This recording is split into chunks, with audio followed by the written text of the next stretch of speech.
Hi guys, welcome to today's session, and today we are going to discuss about non-alignment movement or NAM, which is an important grouping, and this is an IR topic.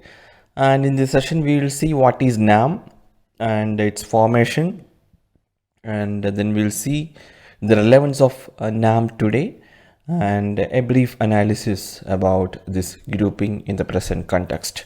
So that's how I planned this session. Let's now start.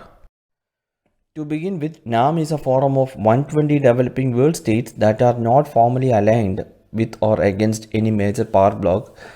And any major power bloc means basically US and Russia. In the Cold War era, there were two grouping, and that one is led by US and other is led by Russia. And NAM countries are not formally aligned or aligned with or against any of these major power blocks. So that is meant by this statement.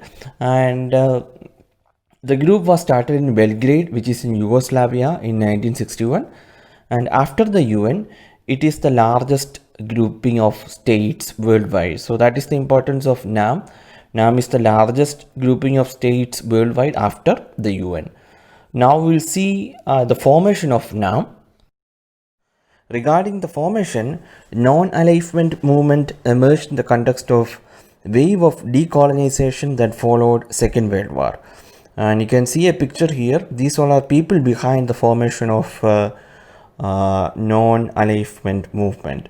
And you can see in the picture Yugoslavia's President Josip Broz Tito, India's first Prime Minister Jawaharlal Nehru, Egypt's second President Gamal Abdel Nasser, Ghana's first President Kwame Nkrumah, and Indonesia's first President Sukarno. So these all are people behind the formation of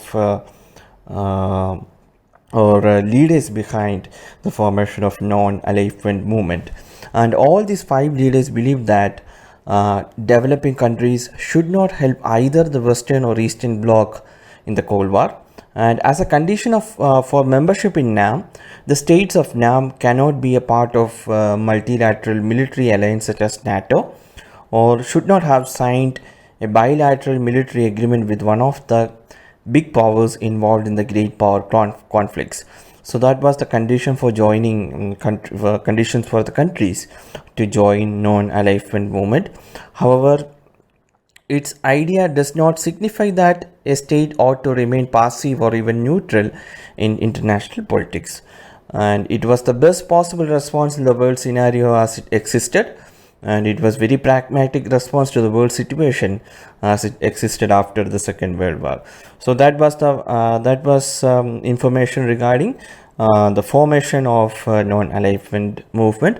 Now we will see the relevance of non-alignment movement today. The relevance of NAM with regard to India, this year the second time in a row our Prime Minister Narendra Modi skipped the NAM summit. Previously also in 2016, the 17th summit of NAM, which is held in Venezuela, our Prime Minister skipped that meeting, and it was a meeting of head of states and the governments of NAM nations. So, and Narendra Modi became the first Prime Minister to skip a NAM meeting. So this marks India's transformation from a non-aligned country to one which is supposedly multi-aligned. So one of the challenges of the NAM in the 21st century has been to reassess its identity and purpose in the post-Cold War era. The movement has continued to advocate for international cooperation, multilateralism, and national self-determination, but it has also been increasingly vocal against the inequities of the world economic order. On the contrary, from the founding of the NAM, its stated aim has to be given a voice to. So that is the relevance of the NAM and in the present world.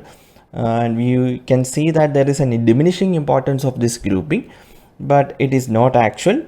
And now we will see or analyze the situations in India's perspective. So from India's perspective, the basic underpinning of India's foreign policy has been strategic autonomy. That automatically meant India could not be part of any bloc. And this, given our tough neighborhood, gives us leeway as evidenced by Iran crisis and Kashmir stands, etc.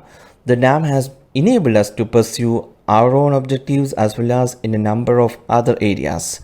And critically, the most US bloc members have not fared well. That means US bloc of Cold War era, and it is as well that we have not been a part of US interest. So the benefits of NAM are still being reaped by India on the modern world. Its association with NAM has given India a voice and soft power far beyond its actual pros. And NAM allowed India to side with Russia in the time of need, that is from 1962 onwards and especially 1971, while we also built a relationship with USA after mid 1980s. So no other nation today has such broad-based relationships across the wide spectrum of international treaties and blocs.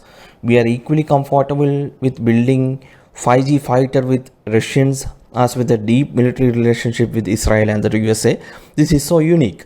And now, as the international order stabilizes, the benefits of NAM have placed India in a unique position. It is the only nation which can play a role in UN as well as G20, as well as in NAM, as well as in Community of Democracies, that is G77, as well as in Indian Ocean region nations and SAARC nations, and also in Commonwealth, etc. So India is the one nation that is a member of all of this, and that is some achievement for us, and also the benefits from which will occur in the future. So on, NAM was not a bad idea for India.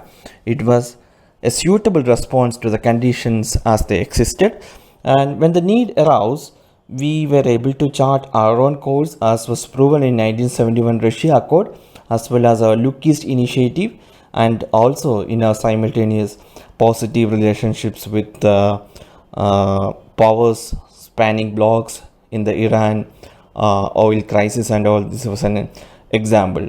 So NAM allowed us to choose the course that was as per our best interest. So that is about today. You may please study this in detail. This question, the question about NAM has been asked in the mains examination in the previous years also. So this is an important topic. So please study. That's all for today, guys. We'll meet tomorrow with another topic. Thank you for watching this lesson.